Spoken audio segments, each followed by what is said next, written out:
الحمدللہ وکفا وسلام علی عبادہ الذین اصطفیٰ اما بعد فاعوذ باللہ من الشیطان الرجیم بسم اللہ الرحمن الرحیم انا نحن نزلنا الذکر وانا لہ لحافظون۔ محترم احباب، حسب وعدہ ہم فضیلت الشیخ محمد عزیر شمس حفظہ اللہ وتولہ بالرعایت الکاملہ کے ساتھ آپ کے روبرو ہیں۔ اس سے پہلے شیخ کے ساتھ الحمدللہ ہم نے کئی سارے موضوعات پہ گفتگو کی تھی اور مختلف مواقع سے مختلف احباب نے ہمیں احساس دلایا کہ یہ ایک بہت اچھا سلسلہ تھا۔ پچھلے چند مہینوں سے شیخ تھوڑے زیادہ مصروف جا رہے تھے، اس لیے یہ سلسلہ رکا ہوا تھا۔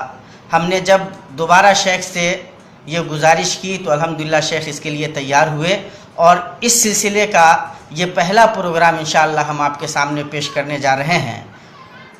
ابھی انشاءاللہ ہم کئی سلسلوں میں اس پروگرام کو آگے بڑھائیں گے اور قرآن حکیم سے متعلق انشاءاللہ ہماری گفتگو ہوگی، علوم قرآن سے متعلق انشاءاللہ یہ سلسلہ آگے بڑھے گا۔ آج کی گفتگو قرآن حکیم سے متعلق ہے اور بنیادی باتوں سے متعلق کہ نزول قرآن کس طرح ہوتا تھا، جبریل امین علیہ الصلوۃ والسلام رسول پاک صلی اللہ تعالیٰ علیہ وسلم پر کس طرح آتے تھے، اللہ پاک کا جو یہ نظام ہے اتارنے کا یہ کیا نظام رہا، پھر قرآن حکیم کو کس طرح محفوظ کرنے کی کوشش کی گئی، ان امور سے متعلق انشاءاللہ ہم شیخ سے گفتگو کریں گے۔ تو سب سے پہلا سوال جو شیخ ذہن میں آتا ہے یا عام طور پہ خاص طور سے جو نئے ذہن کے لوگ ہیں وہ کبھی کبھی پریشان ہوتے ہیں کہ کیا یہ ممکن ہے کہ ایک فرشتہ ایک انسان کے اوپر آوے اور وہ اللہ پاک کا پیغام اس کو دے؟ کیا مطلب عقل و خرد اس بات کو قبول کرتی ہے؟ دیکھیے، السلام علیکم۔ سب سے پہلی بات تو یہ ہے کہ مومن اور کافر کے درمیان جو بنیادی فرق ہے وہ یہ ہے کہ کافر جو ہے اس چیز پر یقین ہی نہیں رکھتا ہے کہ جو چیز اس کے دائرے بحث اور تحقیق یا عقل یا سائنس کے دائرے سے جو باہر ہے اس کو وہ مانتا ہی نہیں، یا اگر مانتا ہے تو توہماتی طریقے سے مانتا ہے، جیسے بہت سے مشرکینوں کو فرمانتے ہیں۔ تو وحی کا مسئلہ جو ہے یہ بہت ہی بنیادی مسئلہ ہے، یہیں سے ایک مسلمان یا ایک کافر کی تمیز ہو جاتی ہے۔ قرآن مجید میں وحی کے بارے میں ہے نزل به الروح الامین علی قلبک لتکون من المنذرین، اور وحی کے اس بات کے لیے پھر بہت سے اور دوسرے آیتیں ہیں جس میں قرآن مجید میں، تو ہم یہاں عقلی طور پر یعنی عقل سے ہم وحی کا اس بات اس انداز میں کہ وہ چیز وحی تھی اور اس انداز میں امکان ہے اس کا، عقلی امکان سے باہر نہیں ہے، وہ اصل میں من محارات العقول ہے، من محالات العقول نہیں، یعنی عقل اس کو محال نہیں تصور کرتی ہے۔ اس کا امکان ہے کہ اللہ تعالیٰ جن بندوں کو چنے تو ان کو اپنی وحی سے نوازے، اور پھر فرشتے جو نظر نہیں آتے ہیں ان کے ذریعے جبرائیل علیہ السلام کے ذریعے وہ وحی اترے، لیکن اس چیز کا کوئی سائنٹیفک ثبوت آپ نہیں دے سکتے، اس لیے کہ جیسے اس کی مثال ہے مطلب قرآن کی طرح یا وحی کی طرح مرنے کے بعد کی زندگی، آپ اس کے بارے میں کوئی تحقیق کریں، قبریں کھودیں، پتہ کریں، کچھ نہیں معلوم کر سکتے ہیں۔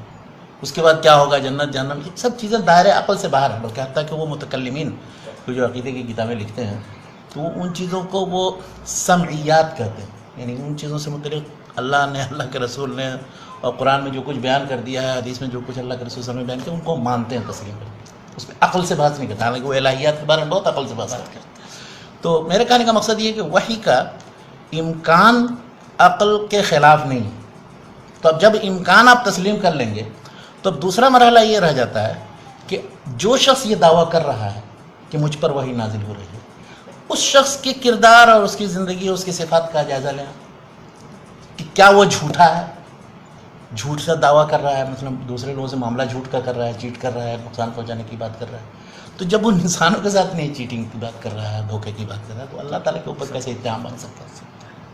اور کبھی اس کا تجربہ مطلب نہیں ہوا، اسی لیے مشرکین وہ قرآن کے بارے میں طرح طرح کے شکوک شبہات کی بات کرتے تھے، لیکن وہ جب سنتے تھے اس کو تو حیران رہ جاتے تھے، اور وہ سمجھتے تھے کہ یہ ایسا کلام ہے کہ جو ہمارے دائرے اختیار سے باہر ہے، منع کرتے ہو قال الذین کفروا لا تسمعوا لهذا القرآن والغوا فیہ لعلکم تغلبون، سننے نہ دو، کسی کے کان میں پڑے گی وہ فوراً دل میں اتر جائے گا۔ تو اس لیے قرآن مجید اللہ کا چونکہ کلام ہے، اور انشاءاللہ اس میں ہم آئیں گے گفتگو میں کہ قرآن مجید نے اللہ نے دعویٰ خود کیا ہے، اس نے حفاظت کی ذمہ داری لی، یعنی اس نے کچھ ایسا تکوینی نظام بنا دیا کہ قرآن مجید محفوظ ہے، ورنہ دوسری بہت سی کتابیں ضائع ہو گئی. تو اللہ تعالیٰ کی وہ وحی ہے، جبریل لے کر کے آتے تھے، اور حدیثوں میں اس کی وضاحت ہے، سیرت کی کتابوں میں کس طرح سے کیا کیفیت اللہ کے رسول صلی اللہ علیہ وسلم پہ وہ طاری ہوتی تھی. اب اس کو جتنے اورینٹلسٹ ہیں، مستشرقین وغیرہ، اس کو وہ بیماری سے تشبیہ دیتے ہیں، اور یہ کہ وہ اپنی طرف سے وہ باتیں ہوتی تھی، وہ بھی بھائی کو نہیں تسلیم کرتے ہیں. اسی سے جڑا ہوا ہے اصل میں تو مسئلہ. مطلب یہ کہ عقل اور خرد اور سائنس کی روشنی میں اس کو ہم جانچ نہیں سکتے، پرکھ نہیں سکتے. دراصل یہ عقل و خرد کے دائرے سے باہر کی چیز ہے. گویا یہ عقل کے خلاف نہیں، بلکہ عقل کا جو دائرہ ہے، اس کے صلاحیت ہے، اس صلاحیت سے آگے کی چیز ہے. اسی طرح سائنس جو اپنے وسائل رکھتی ہے تحقیق کرنے، ریسرچ کرنے کے، اس سے باہر کی چیز ہے. دعویٰ ہی نہیں کر سکتے کہ ان غیبیات کا ہم پتہ کریں. اس لیے ہم ایمان لاتے ہیں اور تسلیم کرتے ہیں. اس لیے ہم ایمان لاتے ہیں. شیخ اسی سے جڑی ہوئی بات ہے، جب ہم قرآن حکیم سے متعلق بات کر رہے ہیں اور نزول قرآن سے متعلق، تو وہ کیا کیفیات تھی؟ مختلف کیفیات احادیث وغیرہ میں بھی ذکر ہوئی ہیں، اور ان کو لے کر کے جیسے آپ نے خود ابھی اشارہ بھی کیا، مستشرقین کے یہاں ایک طبقہ بہرحال ایسا ہے جو وہ عجیب و غریب قسم کی باتیں کرتا ہے. جیسے جب رسول پاک صلی اللہ تعالیٰ علیہ وسلم پہ وحی نازل ہوتی تھی تو وہ آواز کچھ مطلب جن ٹائپ کی آواز پیدا ہوتی، گھنٹی ٹائپ کی آواز پیدا ہوتی تھی، یا رسول پاک صلی اللہ علیہ وسلم کی پوری کیفیت بدل جاتی تھی. حضرت عائشہ وغیرہ فرماتی ہیں کہ پورا رنگ بدل جاتا تھا.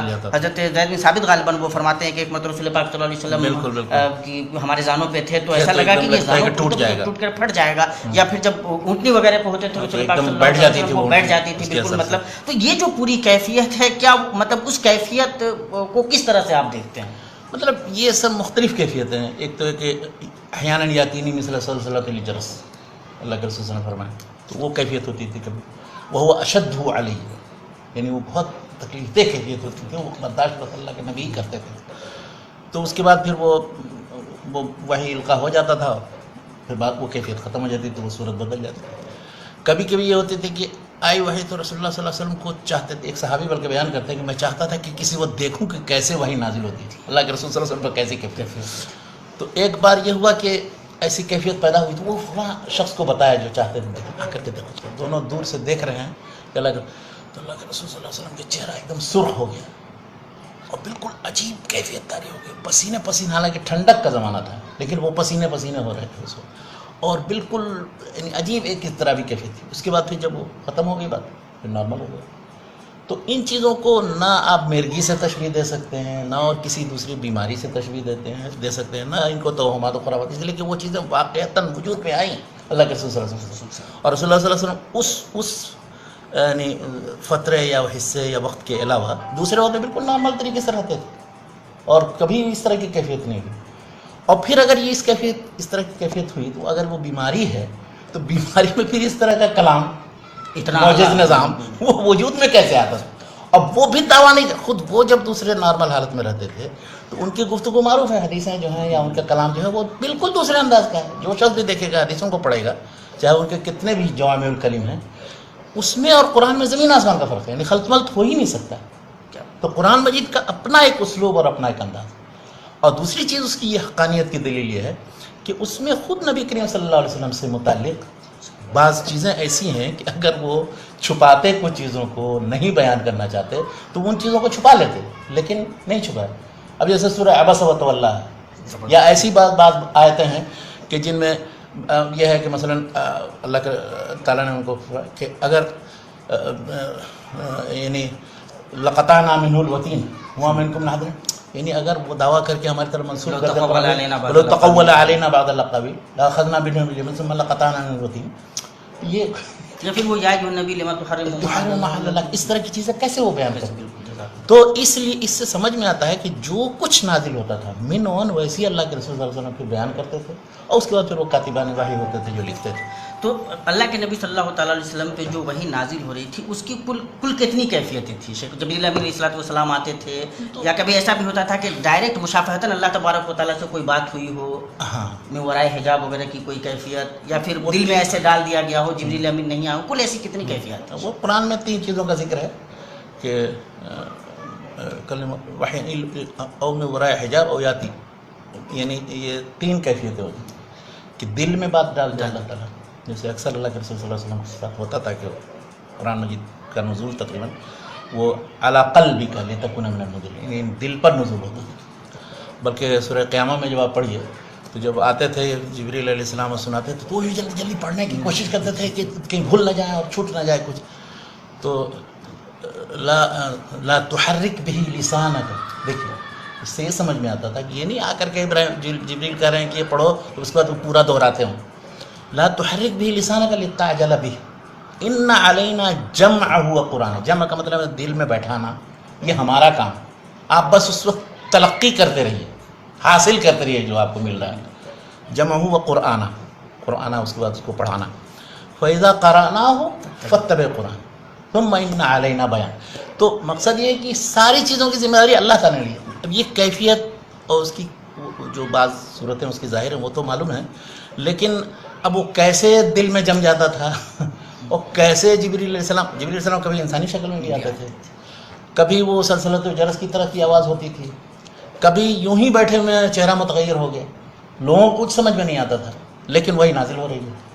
اور اس وقت ان کا جسم اتنا وزنی ہو جاتا تھا کہ جو آپ نے بتایا کہ زید بن ثابت کی حدیث ہے، یا اس طرح سے اونٹنی پر بیٹھے ہوئے تو وہ بیٹھ گئی. تو یہ ساری کیفیتیں ہوتی تھیں، اور یہ متعدد کیفیتیں، مختلف کیفیتیں جن کا ذکر آ گیا، 3-4 کیفیتیں تقریباً ہیں. لیکن ان ساری صورتوں میں یہ ہوتا تھا کہ قرآن مجید اللہ کے رسول صلی اللہ علیہ وسلم کے دل میں جم جاتی تھی وہ چیز، اور پھر اس کے بعد وہ اس کو پڑھ کر کے پھر یہ کہتے تھے کہ اب وہ کاتبان وحی جو ہوتے تھے کہ ان آیتوں کو فلاں جگہ فلاں اس کے بعد رکھو، ان کو فلاں جگہ فلاں اس کے بعد انشاءاللہ اس کا ذکر آتا ہے. تو گویا کہ اس طرح مختلف کیفیتوں میں رسول پاک صلی اللہ علیہ وسلم پہ جب آیات نازل ہوتی تھیں، اللہ کے نبی صلی اللہ علیہ وسلم ان آیات کو ظاہر محفوظ کر لیتے تھے، یاد کر لیتے تھے، یاد ہو جاتی تھی، وہ پوری یاد ہو جاتی تھی. اس کے بعد اللہ کے نبی صلی اللہ تعالیٰ علیہ وسلم صحابہ کرام میں جو کاتبان وحی تھے، تو شیخ میں نے ایک جگہ ایسا کہیں پڑھا کہ وہ سارے جو کاتبان وحی تھے وہ سب کے سب انصار تھے، اکثریت انصار ہی کی تھی. تو پھر مکے میں رسول پاک صلی اللہ علیہ وسلم پہ جب وہی نازل ہوتی تھی تو وہاں محفوظ کرنے کا کیا طریقہ؟ وہاں بھی جو ان کے کتاب ہیں سارے انصاری نہیں، کچھ ہیں وہ بھی ان کے کتاب کے بارے میں مطلب وہ تقریباً 30-35 کے قریب ہیں، تو جن میں معاویہ رضی اللہ عنہ بھی ہیں. معاویہ کہاں تھے انصاری؟ یقین جی، یا اس طرح سے اور دوسرے یہ بات کے دور میں شاید وہ انصار زیادہ رہے ہوں. بات کے یعنی مدینہ پہنچنے کے بعد جو آتے نا ظاہر اس میں انصاری بھی رہے ہوں گے زیادہ وہ بھی، لیکن مکے کی زندگی میں بھی کچھ لوگ تھے کہ جن کو رسول پاک صلی اللہ علیہ وسلم نے متعین کیا ہوا تھا، وہ لکھتے تھے اور لکھنے کا سلسلہ تھا اس میں. اور یہ بھی ہو سکتا ہے کہ مکے کی زندگی میں اتنا زیادہ لکھانے کا سلسلہ نہ رہا ہو جتنا مدینہ کی زندگی میں. یعنی یہ کوئی ضروری نہیں، اس لیے کہ قرآن مجید کی جو جمع اور ترتیب اور تدوین اور اس کی شکل ہوئی ہے تو ابوبکر کے زمانے میں، تو اس وقت یہ نہیں ہے کہ کوئی ضروری ہے کہ ہر آیت کا سارا ہر ٹکڑا موجود ہے، بلکہ کبھی ایسا وہاں لکھا ہوا ہے، لیکن جمع کی شکل میں، حفظ کی شکل میں سب کے پاس تھا.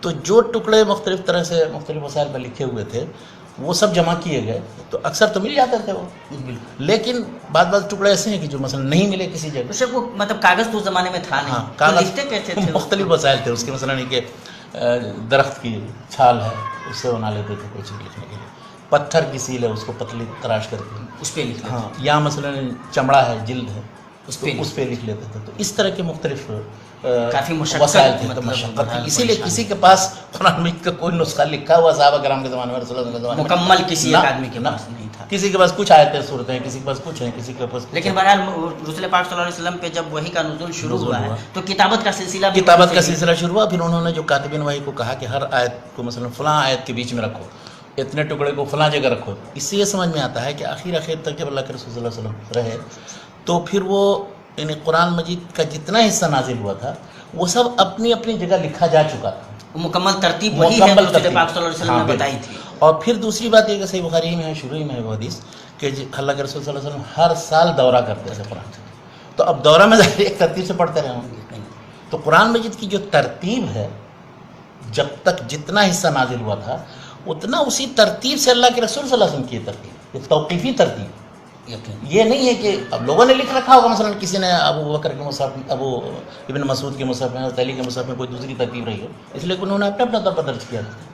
جب بھی تو ہو سکتا ہے اس میں ترتیب مختلف ہے، لیکن اللہ کے رسول صلی اللہ علیہ وسلم نے جو قرآن ہر سال دور کیا ہے اس کا، جبریل کو سناتے تھے، تو وہ ظاہر ایک ترتیب سے نہیں ہوگا. ایسا تو نہیں کہ کبھی کوئی سورہ پڑھ دی پھر کبھی کوئی سورہ پڑھ دی. خاص طور پر رمضان میں آخری سال یہ آتا ہے کہ 2 بار دورہ کیا، اور اس کے بعد پھر بس تھوڑی سی چند آیتیں نازل ہوئیں اور رسول اللہ صلی اللہ علیہ وسلم کا انتقال ہو گیا. بلکہ اس کا بھی ذکر ملتا ہے کہ کون سی آیت آخری نازل ہوئی اور کہاں اس کو رکھنا تھا، کہاں اس کو رکھنا ہے، اللہ کے رسول نے بتا دیا.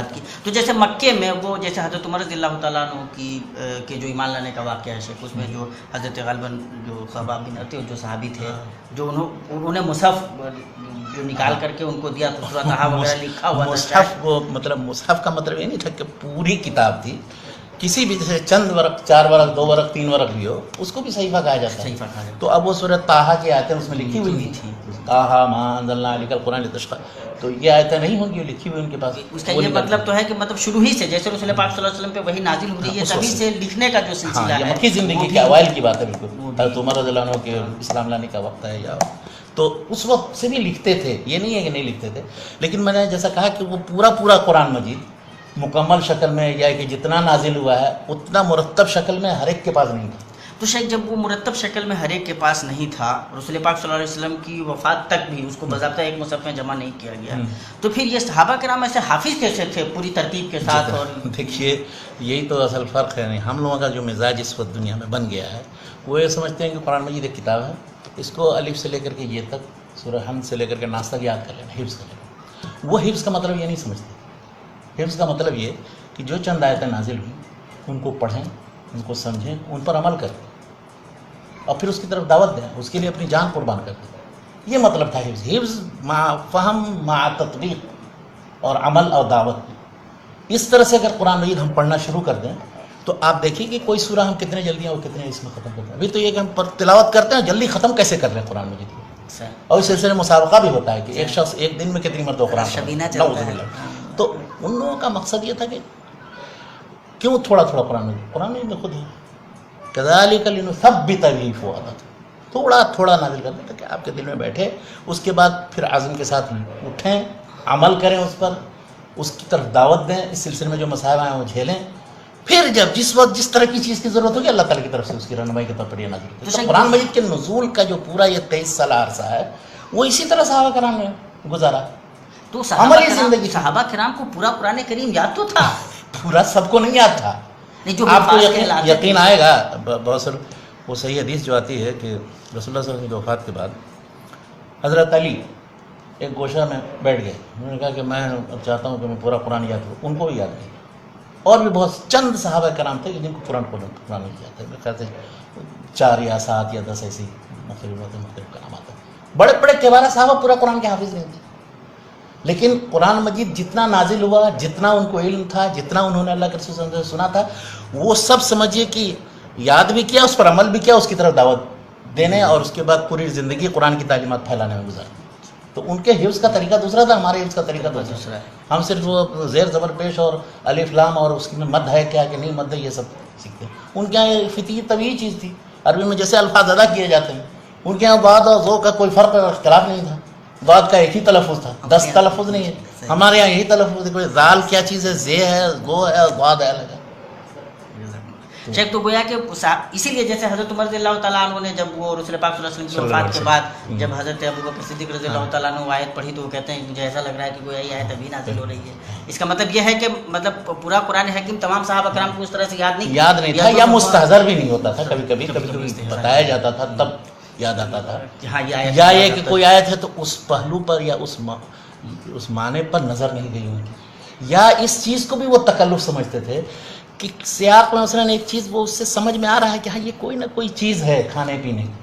میں کہتا ہوں وہ ابا، تو اب کیا چیز ہے؟ مفسرین کو دیکھیے، لوگ ان کو کوئی کچھ کہتا ہے، کوئی کچھ کہتا ہے. حضرت عمر سے منقول یہ ہے، حضرت عمر بن خطاب سوچیے خلیفہ ثانی، ان سے ایک مرتبہ پڑھنے لگا من اب کیا چیز ہے، لیکن ہمیں معلوم کرنے کی ضرورت نہیں اتنا کہ اب ہے کیا چیز. وہ کچھ نہ کچھ کھانے پینے کی چیز. وفا کہتا ہوں ابا تو وہ کوئی پھل یا سبزی یا ترکاری ہوگی، کچھ نہ کچھ اس طرح گزر جاتے تھے. ہم لوگ ادھر نہیں کہ اب اس کے لیے وہ پورا وہ معلوم ہے مفردات الفاظ القرآن راغب اور تفسیر طبری سے لے کر کے اور آج تک جتنے لوگوں نے مولانا فراہی تک تحقیق کیے وہ تحقیق کرنا شروع کیا. عملی زندگی گزارتے تھے، عمل کرتے تھے قرآن مجید پر. یہ اصل مقصد تھا قرآن مجید کے نزول کا. یہ سلف کے اور ہمارے رضوان اللہ تعالیٰ المجمعین بھی وہ ہندی کی چندی نہیں کرتے تھے. جو مفہوم ایک سمجھ میں آتا ہے. کبھی بہت کم موقع پر ایسا آیا ہے کہ کسی کو کوئی اشکال ہوا تو وہ پیش کیا اللہ کے رسول صلی اللہ علیہ وسلم سے، ورنہ اکثر چیزیں وہ سمجھ جاتے تھے ویسے اسلوب کی بنیاد پر. مثلا وہ ان اللہ وہ ان الشرک لظلم عظیم ہے نا. تو ان الشرک لظلم عظیم، اور شرک کو ظلم عظیم کہا گیا. تو ایک آیت جب نازل ہوئی تھی پہلے، صحابہ کرام کو اشکال ہوا کہ کیا ہے کہ جس میں ہے کہ جو شخص ظلم کرے گا تو اس کے بعد اس کو نجات نہیں ہوگی، آیت میں ذہن سے نکل رہی ہے. تو انہوں نے کہا کہ ایسا کیسے ہوگا؟ ولم یلبسوا ایمانہم الذین آمنوا ولم یلبسوا ایمانہم بظلم. تو سب لوگ صحابہ کرام نے کہا ایسا کیسے، کچھ نہ کچھ ظلم و زیادتی سب سے عادل انصاف کے خلاف تو ہوتا ہے، تو ان کے بارے میں کیسے یہ تو مومن ہی نہیں ہوئے ہم لوگ. تو پوچھا اللہ کے رسول صلی اللہ علیہ وسلم، صحیح بخاری کے حدیث ہے. تو انہوں نے کہا کہ اس کا مقصد ہے کہ اس ظلم عظیم سے مراد شرک ہے. جو حضرت عثمان نے ہاں، تو وہ شرک، اور اس کے بعد پھر اس کے لیے استدلال بھی شرک کا لازم ہے. تو ایسا ہوتا تھا. اسی لیے آپ دیکھیں گے کہ بہت کم موقع پر اللہ کے رسول صلی اللہ علیہ وسلم سے لوگوں نے پوچھا. قرآن مجید کے اصول بیان سے وہ واقف تھے کیا معنی ہے. ہاں، لیکن جو احکام کیا جاتے ہیں، جو ایسی چیزیں جو اللہ کے رسول صلی اللہ علیہ وسلم نے بیان کی ہیں، ان کو غور سے سنتے بھی تھے اور دیکھتے تھے بھی. اللہ کے رسول صلی اللہ علیہ وسلم کو فی مطابق عمل کرتے ہیں. اقیم الصلاۃ کا کیا معنی ہے تو دیکھتے تھے نماز کیسے پڑھ رہے ہیں، اس کے مطابق عمل کرتے. تو رسول پاک صلی اللہ تعالیٰ علیہ وسلم انتقال کر جاتے ہیں. ٹھیک. قرآن حکیم باضابطہ مصحف کی شکل میں بین الدفتین نہیں تھا. نہیں ہے. ہاں، تو کوئی سرکاری مصحف نہیں تھا، ایسے لوگوں کے پاس تھے مختلف ٹکڑے. حضرت ابوبکر صدیق رضی اللہ تعالیٰ عنہ سے شروع میں جب کہا جاتا ہے تو وہ انکار کرتے ہیں کہ جو کام رسول پاک صلی اللہ علیہ وسلم نے نہیں کیا وہ ہم کیوں کرنے جائیں. بالکل. تو ایسا نہیں لگتا ہے کہ یہ ایک نیا کام ہوا، شاید اس کی ضرورت نہیں تھی، یا کیوں؟ مطلب اس کو کیا بدعت کے روپ میں نہیں دیکھا جائے گا، یا کس طرح سے؟ دیکھیے، بدعت جو ہے، بدعت ایک شرعی اصطلاح ہے. شرعی اصطلاح میں بدعت کا مفہوم یہ ہوتا ہے کہ کوئی بھی ایسا کام جو شریعت میں جائز نہ ہو، یا کہ جس کا جو اصول شریعت یا اصول دین کے خلاف ہو، وہ چیزیں اچھی سمجھ کر کے ایجاد کر لی بطور تتمہ کیا، اور اس کے ذریعے اس کو مکمل کیا. قرآن مجید کو بین الدفتین جمع کرنے، یا حدیث کو مدون کرنے، یا اور مختلف کتابیں لکھنے، اس کو لغوی معنی میں مطلب ایک نئی چیز تو آپ کہہ سکتے ہیں، لیکن بدعت شرعیہ نہیں. اس لیے کہ شرعی بدعت اس وقت بدعت ہوگی جب شریعت میں وہ چیز ایسی سمجھ کر کے کی جائے کہ جو وہ ناقص ہے یا اس کو ہم مکمل کر رہے ہیں. تو قرآن مجید میں یا مدارس بنانا یا مسجد بنانا، اس طرح کی سب چیزیں اس کی اصل موجود ہے. قرآن مجید لکھنے کی اصل موجود ہے، اللہ کے رسول صلی اللہ علیہ وسلم نے خود لکھوا ہے. تو اب اگر ہم پوری کتاب ایک ساتھ لکھیں گے تو وہ سی بدعت ہو جائے. تراویح مثلا ہے، اللہ کے رسول صلی اللہ علیہ وسلم نے چند راتوں میں پڑھائی ہے، تو اب اگر ہم پورا رمضان میں پڑھیں گے تو کون سی بدعت ہوگی؟ تو ہر چیز جس کی اساس اور اصل اللہ کے رسول صلی اللہ علیہ وسلم کے زمانے میں موجود تھی، یا بلکہ صحابہ کرام کے زمانے میں موجود تھی، تو وہ چیز بدعت نہیں کہی جا سکتی. بدعت وہ چیز ہے کہ جو دین میں نقص سمجھ کر کے لوگوں نے ایجاد کر لیا، اس کو پھر اس کے بعد اس میں اس کے بغیر سمجھتے کہ وہ دین نہیں ہے یا اس کا تصور نہیں ہے. تو صحابہ کرام نے رسول پاک صلی اللہ علیہ وسلم کی وفات کے بعد یہ ضرورت کیوں محسوس کی؟ اس کی ضرورت یہ ہوئی، وہ ہوا یہ کہ حضرت ابوبکر کے زمانے میں بہت سے لوگ مرتد ہو گئے، خاص طور پر قبیلہ بن حنیفہ کے لوگ. تو یمامہ میں بڑی لڑائی ہوئی اور ان سے اسلام کا وہ کیا نام ہے نبی ہونے کا دعویٰ کر دیا تھا مسلمہ کذاب نے. جب لڑائیاں ہوئی تو اس میں بہت سے صحابہ کرام گئے جو حفاظ کرام تھے، بہت سے قرآن کے حافظ تھے، پورا قرآن آتے قرآن. تو ان میں بہت سے 70 سے زیادہ شہید ہو گئے. اور حضرت عمر کو بڑی فکر لاحق ہوئی. انہوں نے سمجھا کہ کہیں ایسا تو نہیں کہ وہ حفاظ چلے جائیں گے تو قرآن مجید کے حافظ رہیں گے نہیں تو پتہ نہیں کہیں قرآن میں کوئی کمی ذاتی کہیں نہ ہو جائے. انہوں نے ممکن ہے محسوس یہ کیا ہو، انہوں نے سمجھا ہو کہ یہ، حالانکہ قرآن کے حفاظت کی ذمہ داری اللہ تعالیٰ نے کی. سارے حفاظ بھی اگر شہید ہو جاتے یا کوئی بھی نہیں باقی رہے تب بھی اللہ تعالیٰ کوئی نہ کوئی تکوینی انتظام کرتے تھے. بہرحال تو انہوں نے تو بکر سے جب کہا تھا یہ کام کیسے ہم کریں جو اللہ کے رسول صلی اللہ علیہ وسلم کے زمانے میں نہیں کیا گیا. اللہ کے رسول صلی اللہ علیہ وسلم میں اس لیے نہیں کیا گیا کہ چونکہ نزول قرآن کا سلسلہ ان کی وفات تک جاری تھا، تو ایسا ہو ہی نہیں سکتا تھا ایک مسلسل مرتب مصحف اور اس کے لیے بیچ میں 2 4 10 20 ورق چھوڑ دیا جائے وہاں پر وہ لکھ کر کے کتاب کی شکل میں، ہو ہی نہیں سکتا تھا. وہ تو مرتب شکل میں ہر سال جو ورد ہوتا تھا یا دورہ ہوتا تھا اس سے پتہ چلتا تھا کہ یہ ترتیب ہے قرآن مجید کی. اسی لیے ساری آیتوں ساری صورتوں کی ترتیب توقیفی ہے.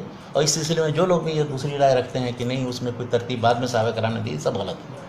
اس لیے کہ صحیح بخاری کی حدیث بالکل اس بات پر دلالت کرتی ہے کہ ترتیب. بہرحال تو ہوا یہ کہ حضرت عمر کو یہ اشکال ہوا کہ بہت سے حفاظ شہید ہو گئے، اور اس میں پھر کہیں ایسا نہ ہو کہ پھر قرآن مجید کی بدایتوں کے سلسلے میں کہیں شبہ لوگوں کو ہونا شروع ہو جائے کہ یہ آیت ہے بھی کہ نہیں ہے، اور سب لکھی بھی ہے کہ نہیں ہے پتہ نہیں، وہ بھی جمع کیا جائے تبھی پتہ چلے گا.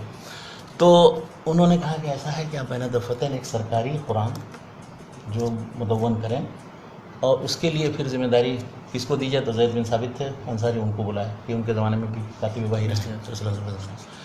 تو حضرت ابوبکر سے بار بار جب مراجعت کیا تو ابوبکر رضی اللہ عنہ راضی ہوتا رہا. ٹھیک.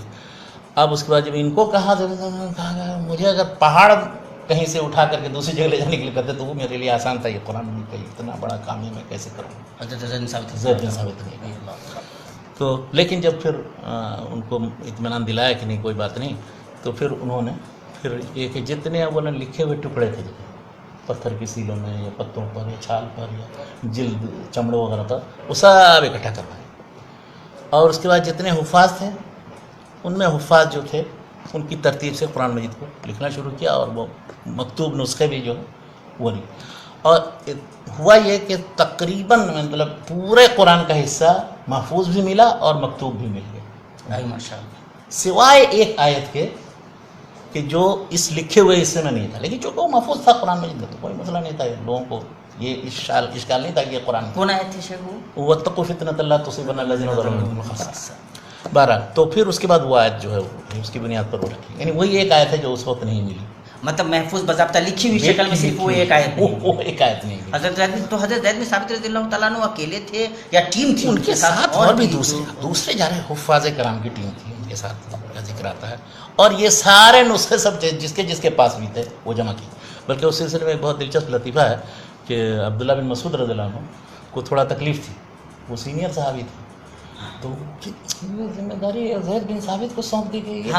یہ کل کے بچے اور ہم لوگوں کے زمانے میں قرآن مجید نازل ہوا, رسول اللہ ہمارے ساتھ رہے, ہم پوری زندگی جانتے ہیں ان کے, یہ کیسے ان کے ذمہ داری. تو ایسا ہے کہ میں تو اپنا مصحف دینے والا نہیں, میں اپنا جو لکھا ہو وہ نہیں دوں گا, اور دوسروں کو بھی ابھارتے تھے کہ تم لوگ بھی مت دو, اس لیے کہ دو گے اور وہ سب بن جائے گا, پھر تم سے سب چھین لیا جائے گا اور وہ ضائع کر دیا جائے گا 10 میں. تو یہ حالانکہ یہ ان کا ایک وہم تھا, تصور تھا, یقین ایک انسانی جو مطلب ایک مزاج ہو سکتا ہے. اچھا, جمع کرنے کا کیا مقصد تھا؟ ایک مقصد یہ بھی تھا کہ جیسے لکھی ہوئی چیز میں کوئی شخص جس وقت تلاوت کرتا ہے, جیسے ہم قرآن مجید کی تلاوت کرتے ہیں, کچھ کرتے ہیں یا کوئی کتاب پڑھتے ہیں, کچھ نوٹ چڑھا دیتے ہیں, کچھ تشریح لکھ دیتے ہیں, کچھ اس پر کمنٹ وغیرہ, تو وہ سب اس میں لکھے ہوئے تھے. تو اب وہ ایسا نہ ہو کہ بعد میں پھر لوگ اس کو قرآن کا حصہ سمجھنے لگیں, تو اس لیے وہ سب ملا کر کے اچھا اس میں کوئی اضافہ ہو یا کوئی تشریح یا کمنٹ یا کوئی فٹ نوٹ وغیرہ تو نہیں لکھا ہوا ہے, تو ان چیزوں کو ختم کرنا مقصد تھا. اور ایک نسخہ جو مستند پھر حفظ اور کتابت دونوں کی بنیاد پر تیار ہوا, شروع سے لے کر کے آخر تک لکھا گیا, پھر وہی ایک سرکاری نسخہ بن گیا. حضرت ابوبکر کے بعد پھر حضرت عمر کے زمانے میں ہو رہا, حضرت عمر کے بعد پھر حضرت عثمان کے زمانے میں یہ ہوا کہ وہ پھر دوسرے کسی علاقے میں آرمینیا وغیرہ میں لڑائیاں ہوئیں, اور وہاں بھی بہت سے لوگ, وہاں کیا ہوا, وہاں مسئلہ یہ ہوا کہ عجم کے ممالک میں قرآن مجید پڑھنے والے عجیب طرح سے ہوتے ہیں. دیکھیے ہم لوگ یہاں بھی بر صغیر میں ایک سندھی کو اور ایک بنگالی کو اور ایک پنجابی کو, 3 آدمی کو قرآن پڑھتے ہوئے دیکھیے, اللہ کی تجوید جس نے سیکھی ہو, وہ سب عجیب طرح سے پڑھیں گے. تو اسی طرح سے وہاں وہ عجیب طرح سے پڑھنے لگے, اس لیے کہ جتنا وہ قدرت رکھتے تھے اتنا پڑھتے تھے. تو جب اس چیز کو بڑا محسوس کیا لوگوں نے کہ یہ کیا, آئے ایک صاحب شکایت کرنے کے لیے, کہا کہ حضرت عثمان سے کہا ایسا ہے کہ جلدی سے قرآن مجید کے صحیح نسخے لوگوں تک پہنچائیں گے, تو جس کو جیسے سمجھ میں آ رہا ہے پڑھ رہا ہے اور وہ اس کو پھیلا رہا ہے, تو اس میں غلطیاں بھی ہو سکتی ہیں, لہجے کی بھی غلطیاں ہو سکتی ہیں, کچھ کمی بیشی بھی الفاظ کی ہو سکتی ہے. اس لیے کہ اس وقت تو اس طرح کے پرنٹڈ وہ نسخے نہیں تھے نا. تو وہ انہوں نے کہا کہ پھر تو کیا کیا جائے. تو ایسا ہے کہ یہ نسخہ جو تیار کرایا گیا تھا ابوبکر کے زمانے میں, اس کو لایا جائے, اور پھر جس کے پاس جو کچھ بھی ٹکڑا اکڑا موجود ہے وہ بھی لا کر کے جمع کریں. اچھا, اس دوسری مرتبہ لانے کا مقصد یہ تھا کہ یہ سب ٹکڑے لے کر کے ضبط کر لیے جائیں, اور فائنلی ایک ہی رہے. بس اس وقت کیا ہدایت کی حضرت زید بن ثابت کو کہ جہاں بھی تم لوگ لکھنے کے سلسلے میں یا پڑھنے کے سلسلے میں اختلاف کرو تو 2 آدمیوں کو بیٹھا دی, قریشی 2 آدمی تھے, کہ قرآن میں چونکہ لغت قریش پر نازل ہوا ہے, اس لیے ان الفاظ کو اس طرح لکھنا جو لغت قریش کے مطابق ہے, قریشی جس طرح سے بولتے ہیں اس طرح اس کا اعتبار کرنا, وہ ورنہ اس میں کوئی تبدیلی نہیں تھی, بالکل بیانی اسی کو نقل کرنا. لیکن نقل کرتے وقت دیکھا گیا پھر سب تو ملایا گیا, تو پھر بالکل پورا کا پورا, پھر اس وقت ایک آیت کسی کے پاس لکھی ہوئی نہیں ملی, یعنی وہ ٹکڑا نہیں ملا, حالانکہ اس میں تو مصحف میں تھا, لیکن پھر ایک آیت کسی سورہ کی تھی وہ نہیں ملی. بہرحال تو اس سے یہ سمجھ میں آتا ہے کہ بہت ہی اہتمام کے ساتھ ابوبکر کے زمانے میں جمع کی. تو حضرت عثمان کے زمانے میں یہ ہوا کہ اس کی صرف نقل لی گئی, اور کہتے ہیں 5 نقل لی گئی یا 7 نقل لی گئی، اور انہی کی روشنی میں اور فائنل ایک تو وہ سب اب الگ الگ، جیسے دمشق میں اور عراق میں، اس طرح سے شام میں اور مکے میں، ایک مدینہ میں بھیج دیے مختلف، تاکہ اس کی روشنی میں پھر اب کوئی اس سے مختلف ہو کر پڑھنے اڑنے کا سلسلہ نہ جاری رکھے۔ نہیں تو پھر جب وہ رسول پاک صلی اللہ علیہ وسلم کے زمانے میں جیسے وہ جو ایک صحابی تھے جو قرآن شریف پڑھ رہے تھے، تو حضرت عمر رضی اللہ تعالیٰ عنہ نے انہیں وہ تنبیہ یہ مارنے کی کوشش کی، جب وہ اللہ کے نبی صلی اللہ علیہ وسلم کے پاس آئے تو اللہ کے نبی صلی اللہ علیہ وسلم ہاکذا انزل، تو پھر یہ جو قرات کا اختلاف ہے وہ کیا ہے شیخ؟ یہ ایک بہت عظیم شان مسئلہ ہے، یہ اسی پر اگر گفتگو کی جائے تو 1-2 قسطیں ہو سکتی ہیں، لیکن مختصر میں بتاتا ہوں آپ۔ ہاں، یہ بھی قریشی تھے حضرت عمر بھی، اور جن کو پڑھتے ہوئے دیکھا تو انہوں نے ہشام بن حکیم نام، صحیح بخاری میں یہ روایت ہے۔ ہشام بن حکیم کو دیکھا کہ وہ دوسری طرف پڑھ رہے ہیں، اس میں کچھ یعنی الفاظ کی ادائیگی، اور اس میں جیسے مالک یوم الدین کو مالک یوم الدین پڑھ رہے ہیں، اور کوئی اس طرح کے جو قرات کے اختلافات ہوتے ہیں۔ تو ان کو بڑا برا لگا، ان کو پکڑ کے گھسیٹ کر کے اللہ کے رسول صلی اللہ علیہ وسلم کے پاس آئے، کہا یہ دیکھیے کس طرح قرآن پڑھ رہے ہیں، تو کہا پڑھو، پڑھا تو کہا ہاکذا انزل، پھر حضرت عمر ہاکذا انزل، تو کہا قرآن مجید جو ہے انزل القرآن علی 7 احرف، ہاں، تو جو شخص جس طرح سے پڑھنا چاہے اس کے لیے کوئی مشکل اور پریشانی کی بات نہیں۔ تو یہ جو احرف ہیں، مختلف احرف پر نازل کیے گئے، احرف کا مفہوم کیا ہے، اس سلسلے میں لمبی چوڑی باتیں ہیں، کسی نے کچھ بہت سے اقوال ہیں، لیکن اس میں جو بات سمجھ میں آتی ہے وہ یہ ہے کہ مختلف طریقۂ ادائیگی جو ہے اس کے مطابق، یا الفاظ میں مختلف جیسے وجہیں ہو سکتی ہیں، جیسے قاتل اور قتل ہے، قدرنا، یا اس طرح سے یحسبون کل صیحۃ، یحسبون، ابو عامر کی قرأت میں یحسبون ہمیشہ یفعلوا کے، تو اس طرح کے وجوہ کے اختلاف۔ اچھا، اس اختلاف کو بھی حضرت عمر نے، وہ بھی قریشی تھے، انہوں نے محسوس کیا کہ یہ کیا بات ہوئی، ایک ہی طریقے سے پڑھنا چاہیے۔ جیسے ابھی اس وقت بہت سے لوگ سمجھتے ہیں کہ حفظ کی جو قرأت ہے بس وہی قرآن ہے، اس کے علاوہ قرآن نہیں ہے، اور اس کو قرآن باقی نہیں رہنے دینا چاہیے۔ حالانکہ ابھی بھی 3-4 قرأت ہیں، جو ابو عامر کی قرأت ہے، قالون کی قرأت ہے، ورش کی قرأت ہے، نافع جو مدینہ کے تھے تو نافع کے 2 شاگرد ورش اور قالون، یہ 4 مصحف بھی قرآن کا رائج ہے دنیا میں۔ تو جو لوگ اس چیز کی دعوت دیتے ہیں کہ نہیں مصحف یہی ہے، اس کے علاوہ کوئی نہیں ہے، وہ سب مرحلی ایک زمانہ تھا، اس کے بعد تو ترقی کرتے کرتے بس اب یہی مصحف ہے، اس کے علاوہ کوئی مصحف نہیں، یہ بات درست نہیں۔ جو علوم قرات کے ماہرین ہیں، یا قرآن مجید کے نزول یا 7 احرف سے متعلق، امام ابن تیمیہ سے متعلق جب پوچھا گیا کہ یہ جو انزل القرآن اور 7 احرف کا کیا معنی ہے، تو انہوں نے کہا کہ اللہ کے رسول صلی اللہ علیہ وسلم کے زمانے میں اس وقت جن لوگوں نے پڑھا ان کو اجازت دی گئی تھی، لیکن جب پھر اس کے بعد ایک حرف کے مطابق ابو بکر اور عمر عثمان رضی اللہ عنہ کے زمانے میں اکٹھا ہو گیا، تو اب جان بوجھ کر کے کوئی اس کی مخالفت کرے نہیں درست ہے، لیکن اس کی جو روایت یا قرات اور تلقی میں جو مختلف وجوہ اور طریقے ادائیگی ہیں اس کی اجازت ہے، اس میں کوئی شخص کوئی اختلاف نہیں رکھتا۔ لیکن اس میں اشکال کیا پیدا ہوا کہ کچھ لوگوں نے 7 احرف سے وہ 7 قرات سمجھ لی۔ یہ جو 7 قرات ہے، نافع ابن کثیر، ابو عامر ابن عامر، عاصم، حمزہ کے صحیح، یہ 7 قاری ہیں۔ تو اس 7 احرف سے 7 قاری یہ قاری نہیں مراد ہے، بلکہ مقصد یہ ہے کہ قرآن مجید کی وہ وجوہ اور وہ طرق کہ جن کے مطابق اللہ کے رسول صلی اللہ علیہ وسلم نے صحابہ کرام کو پڑھا، وہ چیزیں پڑھنی جائز تھی۔ اچھا، یہ بھی امکان ہے کہ مختلف طریقے سے صحابہ کرام پڑھتے رہے ہوں، لیکن کوئی ضروری نہیں ہے کہ ان سب قراتوں کو سارے حروف کے مطابق محفوظ رکھنے کا حکم تو نہیں، اللہ نے انتظام بھی کیا گیا ہو۔ تو اس لیے حضرت عثمان نے یہی کیا، اور صحیح یہی بات ہے، ایک حرف کے مطابق قرآن مجید کا یہ نسخہ تیار کیا، بس یعنی اس کے مطابق۔ اب یہ اختلاف قرات ہیں یہ سب، کہ اس کو پھر مختلف ادائیگی یا پڑھنے کے جو مختلف شکلیں ہیں وہ بھی سب صحابہ کرام سے سلسلہ اس کا ہے، اب تک جاری ہے وہ، اور اس میں کوئی اختلاف نہیں، مطلب مختلف یعنی یہ یعنی اس کی بہت بڑی دلیل یہ ہے، مستشرقین اصل میں اعتراض یہ کرتے ہیں کہ وہ اصل میں وہ ایسی بلا نقطے کے لکھا ہوا تھا، جس کو جیسے یثبت تو پڑھ لیا کسی نے، یثبت تو پڑھ لیا کچھ پر، یہ بات نہیں تھی۔ ایسی ساری جگہوں پر جہاں پر نقطہ نہیں ہے تو انہی جگہوں میں کہیں کہیں اختلاف قرات ہے، کہیں نہیں ہے، اس کی کیا وجہ ہے پھر؟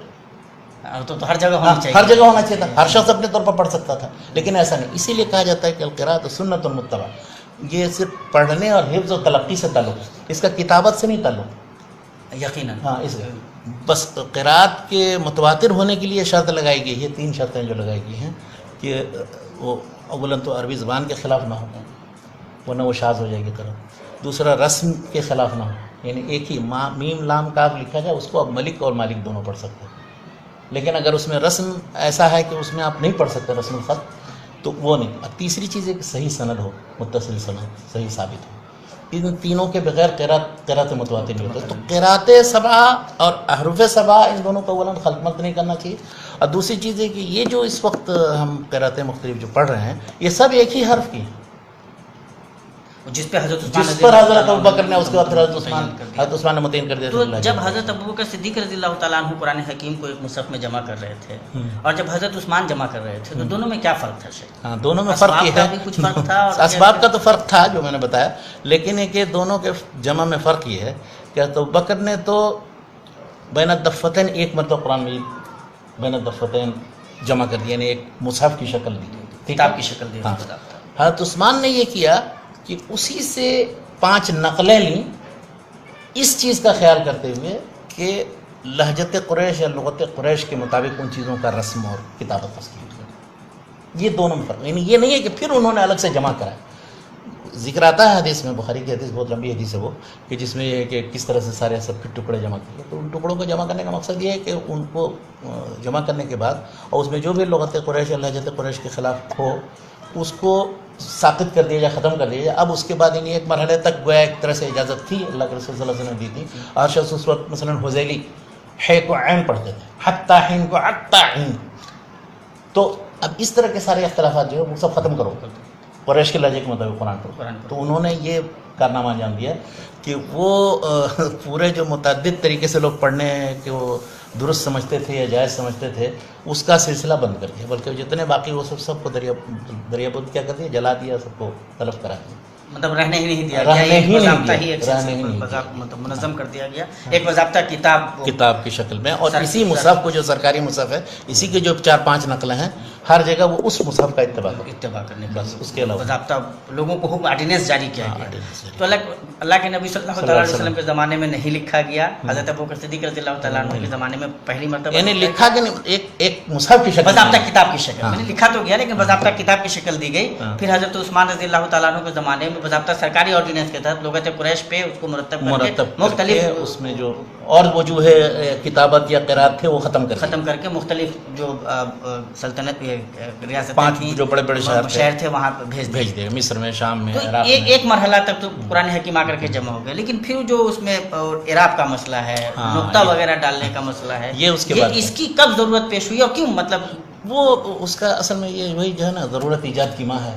پہلے بغیر اس کے نقطے کے، بغیر زیر زبر پیش تجدید وغیرہ کے لکھا جاتا تھا قرآن. تو حضرت علی کے زمانے میں یہ ہوا کہ لوگ جو ہیں اس میں اعراب عجیب طرح کے دینے لگے، وہ نحو صرفی اعتبار سے بھی وہ غلط ہوتا تھا. تو انہوں نے ضرورت محسوس کیا یہ کیا، کئی اس طرح کے واقعات ذکر کیے جاتے ہیں. تو انہوں نے یہ ضرورت محسوس کی کہ نحو اور عربی زبان کے قواعد جمع کیے جائیں اور قرآن مجید میں بھی یعنی کہاں مرفوع ہوگا، کہاں منصوب ہوگا، کہاں مجرور ہوگا، یہ بھی متعین کیا جائے. یعنی کہاں زبر کے ساتھ پڑھا جائے، زیر کے ساتھ پڑھا جائے، پیش کے ساتھ، تاکہ اجمی لوگ جو ہے وہ قرآن مجید پڑھنے میں غلطی نہ کریں. تو اس وقت جو ہے یہ اس طرح سے زبر زیر پیش کی شکل نہیں تھی. وہ بتاتے ہیں کہ جہاں میں منہ کھولوں تو سمجھو فتح ہوا تو اوپر ایک نقطہ ڈال دوں، اور جہاں میں نیچے کی طرف کچھ لے جاؤں تو وہ نیچے ایک کسرہ کی نقطہ ڈال دوں، اور جہاں اس طرح کا کچھ نہیں مضموم کی شکل ہو تو آگے ایک نقطہ ڈال دوں. تو وہ اس وقت جو نقط کی شکل تھی، نقط یعنی زیر زبر پیش لگانے کی شکل تھی، وہ دوسری تھی. بعد میں اس کا ارتقاب اس میں ایک معاذ بن مسلم الحرا ایک تھے، انہوں نے آ کر کے پھر اس بعد یہ زیر زبر پیش وغیرہ کی جو شکل تھی یہ مطلب ہاں یہ بات کے دور بات کے زیادہ مناسب. اسی طرح سے پھر پہلی صدی ہجری کے بعد تقریباً یا اس کے اواخر میں یہ قرآن مجید کے الفاظ میں بھی جو التباس ہے، اب جیم ہے خے سب ایک ہی طرح لکھا جاتا تھا، تو اس میں بھی نقطے کے ذریعے پھر فرق کیا. تو یہ ابو الاسود دولی اور معاذ بن مسلم الحرا اور ایک اور ہیں تبع تابعین میں موجود ہیں. تو ان تینوں کی کوششوں کا نتیجہ ہے. کسی نے اعراب لگایا، کسی نے نقطوں کے ذریعے حروف کی تمیز کی، اور کسی نے صحیح طریقے سے مطلب کہ خط کوفی پر سب لکھا جاتا تھا پہلے. تو اس طرح سے ان میں تمیز ہونے کی وجہ سے بالکل اب التباس نہیں رہ گیا. اب کسی اجمی یا عربی یا کسی کو بھی دے دیا جائے مصحف پڑھنے کے لیے تو کوئی غلطی نہیں کرے گا. لیکن یہ بھی نہیں کہہ سکتے ہیں کہ کوئی غلطی نہیں کرے گا، اس لیے کہ ابھی اس وقت جو موجودہ مصحف ہے زیر زبر پیش لگا ہوا ہے، نقطے کے ساتھ ہے، تشدید کے ساتھ ہے. ابھی بھی قرآن مجید دیکھیے، آپ کو جو پڑھ رہا ہو آپ توجہ دے ذرا حرم میں جا کر کے، تو سمجھ میں تو آتا وہ ہے کچھ سے کچھ ان کا جو لہجہ عرب میں ہوں گے، لیکن وہ غلطی کرتے ہیں عرب میں، کہ خاص طور سے وہ اعراب میں بہت غلطیاں کرتے ہیں. اعراب میں بہت غلطیاں کرتے ہیں. اور بہت سی جگہوں بلکہ اس کو کوئی لہجہ تصور کر لیا گیا. مثلا اذان دینے میں اشہد ان محمد رسول اللہ فتح کے ساتھ بھی، وہ آپ دیکھیے یہی نجد میں ریاض وغیرہ کے علاقے میں کچھ پرانے مؤذنین اسی طرح سے اذان دے دیتے ہیں. ہاں. صحیح. تو یہ نحو کی تو کتاب شیخ قرآن کریم میں یہ حجاج بن یوسف کا کیا کردار ہے؟ حجاج بن یوسف نے وہی اعراب وراب لگوانے اور اس کی قرآن مجید میں جو اختلافات تھے یا اس کو دور کر کے اپنا اس کو یعنی یہ قرآن کی ایک خدمت کی تھی اس نے. کیا اختلافات تھے؟ اختلافات کیا تھے؟ کہ اختلافات کا مطلب یعنی وہ بالکل مجرد تھا، اور اکثر نسخے اسی طرح مجرد تھے، نقطے اور نقطے نہیں لگے ہوئے تھے، یعنی اعراب نقطہ نہیں تھے. جس وقت دیکھیے، جس وقت جیسے ابو الاسود دولی ہے، اس کے بعد معاذ بن مسلم الحرا وغیرہ نے جو لگایا، تو یہ کوئی ضروری نہیں ہے کہ وہ پھر اس کے بعد سب نسخوں میں اسی طرح سے لگ گیا ہو اور اس کو سرکاری سرپرستی حاصل ہو گئی. یہ تو نہیں ایسا تھا. تو اب لوگ پھر بھی غلطیاں کرتے تھے. تو حجاج بن یوسف کے زمانے میں پھر وہ اعراب لگانے کی، یعنی سرکاری سرپرستی میں گویا کہ یہ کام ہو رہا ہے. اس نے یہ اس پر توجہ دی.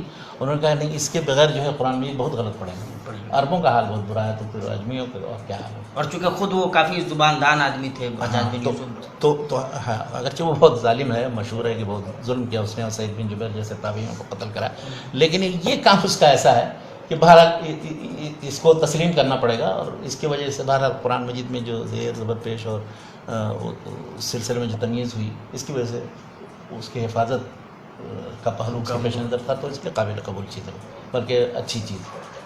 تو یہ جیسے مصحف میں جمع کر دیا گیا، یعنی کہ جب حضرت ابو بکر صدیق رضی اللہ تعالیٰ عنہ یا حضرت عثمان رضی اللہ تعالیٰ عنہ یا بعد کے زمانے میں جب جمع کیا جا رہا ہے، تو اس کو کس چیز میں جمع کیا گیا تھا شیخ؟ وہ کیا کاغذ وغیرہ تھا؟ کاغذ کی ایجاد تو کچھ بعد میں ہوئی ہے، لیکن اب اس میں وہ کون سا مٹیریل تھا جو کاغذ کے طور پر استعمال کیا گیا، کوئی دوسری چیز تھی. کاغذ کا وجود بعد میں ہوا ہے. جیسے حضرت عثمان رضی اللہ تعالیٰ عنہ والا جو مصحف ابھی مختلف میوزیم وغیرہ میں نظر آتا ہے، یہ ہمارے یہاں حرم میں بھی ہے، مکتبۃ الحرم المکی میں، تو وہ تو کاغذ پہ لکھا ہوا ہے. وہ کاغذ، لیکن وہ بس بعد کا لکھا ہوا ہے، اس زمانے کا نہیں ہے. وہ جو کہتے ہیں کہ حضرت عثمان کے پاس وہ نہیں ہے. ایک مصحف بتاتے ہیں کہ وہ تاشقند میں کہاں کس جگہ ہے، تو اس میں خون ہے لکھا ہوا.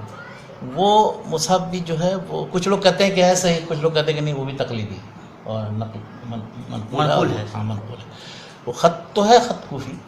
اور یہ کاغذ یہ کاغذ نہیں ہے اس طرح سے. وہ اس زمانے میں مختلف طریقے سے جیسے جلد کو اتنا پتلا کر دیتے تھے کہ وہ کاغذ کی شکل وہ کتاب سے اوراق بنا سکتے تھے. یا چھال میں سے ایسے تراش کے بناتے تھے. تب اس وقت کا کاغذ کیا ہے میرے ذہن میں نہیں ہے ابھی یہ بات، کیونکہ جب وہ شخص جب اس طرح سے کیوں گے تو یہ قرآن حکیم کتنا وہ ضخیم قسم کا رہا ہوگا، کافی ضخیم رہا ہوگا. ایک دم اس طرح کا تو باریک پیپر تو تھا نہیں، کہ کافی ضخیم جلد رہی ہوئی. بلکہ قرآن مجید کو بڑے بڑے اوراق میں لکھتے بھی تھے اسی لیے تاکہ اس کی عظمت وہ قائم رہے. یہ چھوٹے چھوٹے اس میں نہیں ہے لکھنے کا تصور. تو شیخ یہ جو مطلب قرآن حکیم میں اعراب بھی نہیں تھا، نقطے لگے ہوئے نہیں تھے، یہ سب بعد میں. تو عربوں میں جو پڑھے لکھے لوگ تھے، یعنی ان کے یہاں بھی جو پڑھنے لکھنے کا رواج تھا، اس میں نقطوں وقتوں کی ضرورت ان کو نہیں پڑتی تھی. نہیں. دیکھیے قرآن مجید اصل میں پڑھنے پڑھانے کا جو سلسلہ ہے وہ قراء یا حفاظ کے ذریعے سلسلہ چلا ہے. اس میں لکھی ہوئی چیز پر اعتماد نہیں کیا جاتا، بلکہ حفظ کرانے کا جو سلسلہ ہے وہ لوح یا تختی جو ہوتی تھی، ہر بچہ لاتا تھا اپنی تختی، اس میں کچھ آیتیں اس میں لکھ دیتے تھے، وہ یاد کیا، پھر اس کو مٹا کر کے ختم کر دیتے. آج تک یہ رواج ہے. ابھی افریقہ کے ملکوں میں جائیں، ہاں، یاد اسی طرح کراتے ہیں. وہ نہیں دے دیتے ہیں کہ مصحف یہ لو اور یاد کرو، جیسے ہم ابھی دیکھ رہے ہیں سعودی عرب کے اندر اور دوسرے ملکوں. وہ لوح لاتے ہیں، ایک تختی، اور اس کو وہ صاف کر کے اس کے بعد اس پہ کچھ وہ لکھ دیتا ہے، اور وہ دن بھر وہ یاد کریں گے.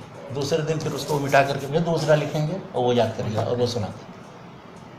تو حفظ پر اور تلقی پر اور قرات پر اور استاد سے سیکھنے پر دار و مدار ہے قرآن مجید کا. قرآن مجید منتقل اسی طرح ہوا ہے. یعنی اس وقت اب اس کی دلیل سب سے زیادہ یہ بڑی یہ ہے کہ دنیا میں جتنے نسخے مطبوع ہیں یا مخطوطہ ہیں سب ضائع کر دیں، قرآن میں ضائع نہیں ہوگا. یقیناً ہے نا. تو اس لیے اس کا مطلب یہ ہے کہ قرآن مجید کا دار و مدار حفظ پر ہے.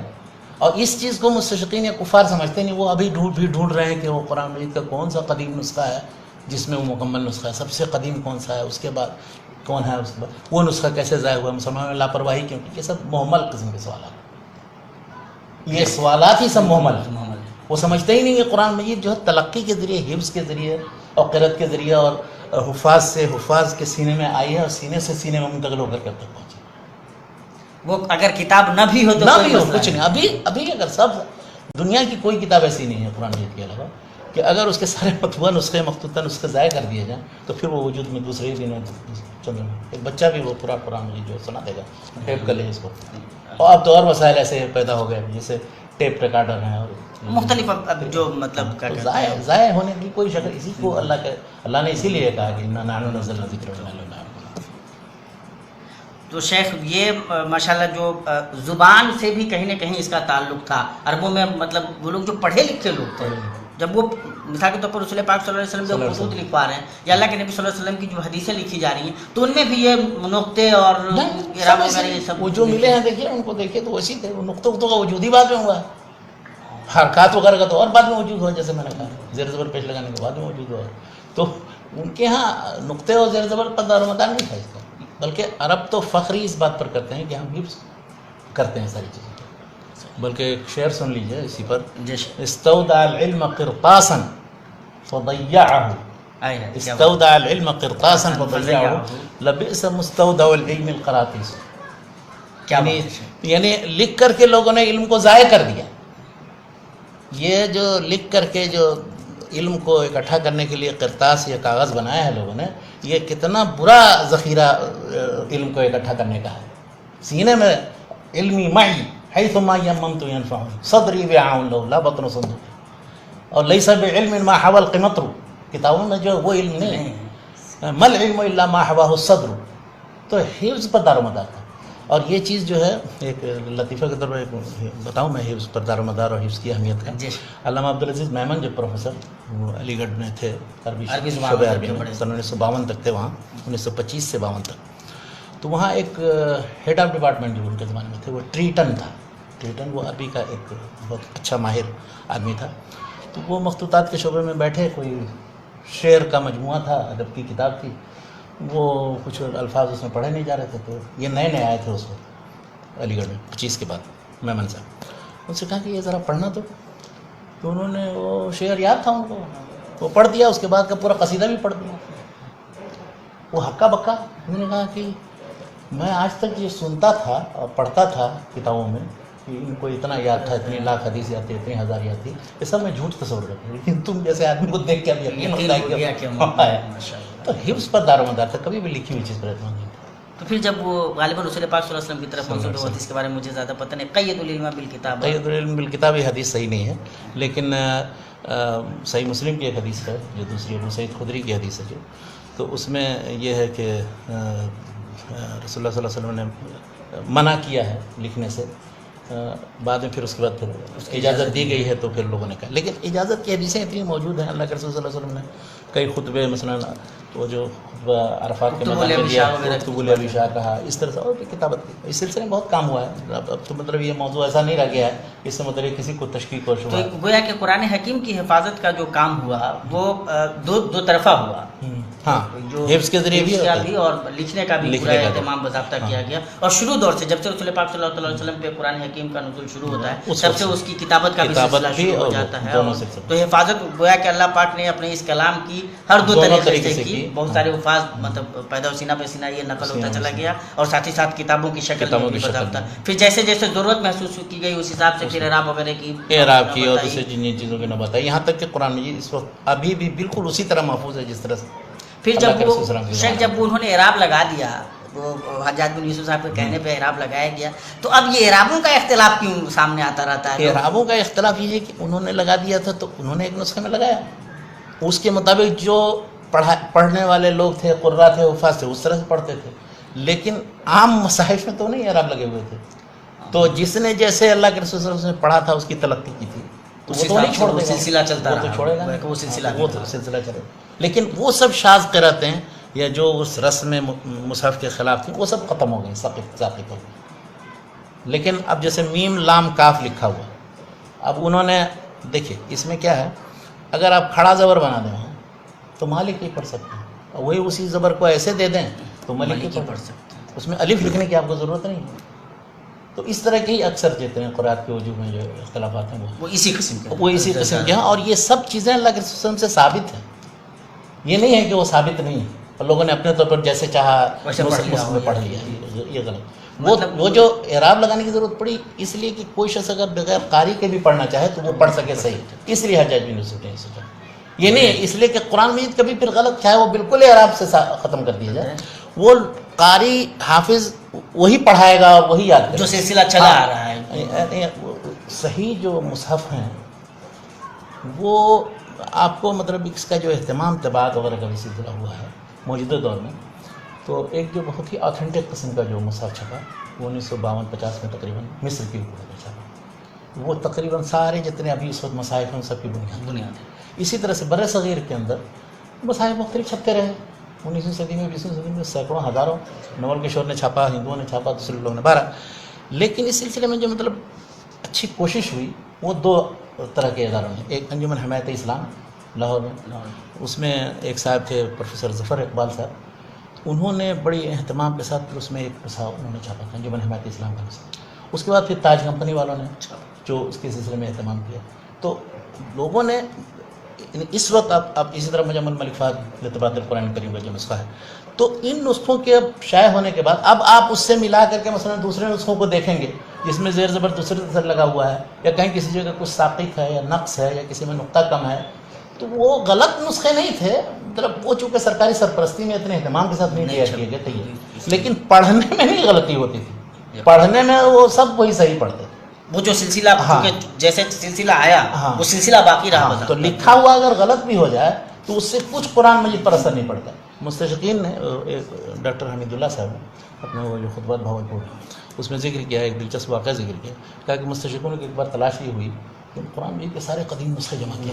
ان کا مقصد یہ تھا کہ ان میں جو آپس میں اختلافات ہیں وہ جیسے اولڈ ٹیسٹامنٹ نیو ٹیسٹامنٹ میں جو اختلافات تو یہ اختلافات درج کر کے اس کی بنیاد پر دراست ہوئی. تو انہوں نے پورا پتہ نہیں کتنا ہزاروں نسخے جمع کیے, لیکن وہ پھر بیچ میں جنگ عظیم دوم شروع ہو گئی اور وہ 1939 سے لے کر 45 تک, اور اس کا نتیجہ یہ ہوا کہ پھر اس کے بعد جتنے انہوں نے ہزاروں نسخے جمع کیے. اب جو بیٹھے وہ لوگ سب ملانے کے لیے دیکھا اس میں تو کچھ فرق نہیں, کہیں کسی نے کوئی غلطی سے زیر زبر لگا دیا ہے, کہیں کسی جگہ کوئی نقطہ ہے, لیکن ہے وہی قرآن. کوئی فرق بذاتہ کوئی فرق کوئی ایسا فرق نہیں. یہ نہیں کہ کسی نے گھٹا بڑھا دیا, کہیں کسی جگہ کچھ آیتیں کم ہو, کسی میں کچھ زیادہ ہو, کسی میں بڑھا دیا ہو, کسی نے گھٹا دیا, ایسا نہیں ہے. یہ تبدیل کر دیا ہو پوری ایک آیت کو دوسری آیت سے, یہ نہیں ہے.